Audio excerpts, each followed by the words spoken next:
आज 5वां आलमी योगा डे मुल्क और बैरून ममालिक में मनाया जा रहा है। तकरीबन 172 ममालिक में एक साथ योगा डे मनाया जा रहा है। 2014 में पीएम ने योगा को आलमी सतह पर लाने की कोशिश की थी। 2015 में योगा को आलमी डे के तौर पर तस्लीम किया गया। इसी के जिम्न में आज बैरून ममालिक के अलावा मुल्क के मुख्तलिफ रियासतों में योगा किया जा रहा है। मर्द, खवातीन, नौजवान और बच्चे योग के आसन कर रहे हैं। तमाम मज़ाहिब और हर मकतब फिक्र के लोग जात पात की बंदिशों से आज़ाद होकर योगा डे में शामिल हो रहे हैं।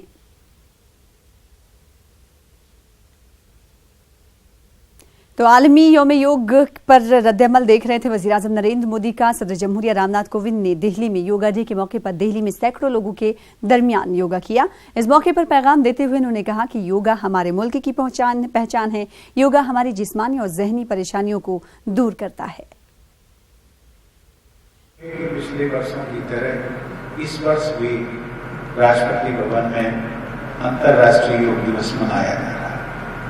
यह केवल एक कार्यक्रम ही नहीं है, बल्कि यह योग को हमारे जीवन का अभिन्न अंग बनाने का तरीका है। इस तरह के आयोजनों के माध्यम से मानसिक और शारीरिक स्वास्थ्य बेहतर करने के लिए योग को समाज के हर स्तर के लोगों में तथा भिन्न भिन्न आयु समूहों में लोकप्रिय बनाया जा सकता है।